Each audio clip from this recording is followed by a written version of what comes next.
నా గురుదేవుని జీవితకాలంలో భక్తులందరూ మంట చుట్టూ మూగే శలభాల్లా ఆయన చుట్టూ చేరేవారు. దీపం అప్పుడు వెలుగుతూ ఉండటం వలన అది సాధ్యమైంది. అప్పుడు వాళ్ళ పురోగతి జరుగుతూనే ఉండేది. కానీ ఆయన తర్వాత పరిస్థితి మారిపోయింది. ఆ ఆరిన జ్వాలపై తమలోని అంతరాగ్నిలో తమను తాము దహించుకోగలిగిన వారు ఎవ్వరూ లేరు. ఎవరైతే తనను తాను కాంతివంతంగా ఉంచుకోవడానికి తనలో సాధ్యమైనంత ఎక్కువ వెలుగు ఇముడ్చుకోగలడో అతనికే ఈ అగ్నిలో తనను తాను దహించుకోగలగడం సాధ్యమవుతుంది. అతడే అందరూ అనుసరించదగిన వ్యక్తి.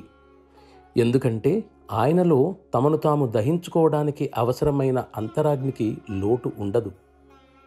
ఆనంద మహాసాగరాన్ని చేరుకోవాలన్న దృఢ సంకల్పం గలవారెవ్వరూ దాన్ని చేరలేకపోవడాన్ని నేనెప్పుడూ చూడలేదు. సరైన సాధనం మీ చేతిలో ఉన్నప్పుడు విజయం సాధించకపోవడం అంటూ ఉండదు. తమ హృదయంలో జ్యోతిని చూడాలని వెంపర్లాడేవారిని చాలామందిని చూశాను. కానీ దానివలన ప్రయోజనం లేదు. ఎందుకంటే సాధకుడు కాంక్షించే ఆ నిజమైన ఆనందంతో పోల్చి చూస్తే ఈ ప్రకాశం చాలా భారమైనది. నేను దానిని సహించలేను కాబట్టి దానికి నేను దూరంగా ఉండడానికే ఇష్టపడతాను. అభ్యాసి ప్రకాశాన్ని చూడటానికి ప్రయత్నించకూడదు. అది అక్కడ ఉందని మాత్రమే భావించాలి.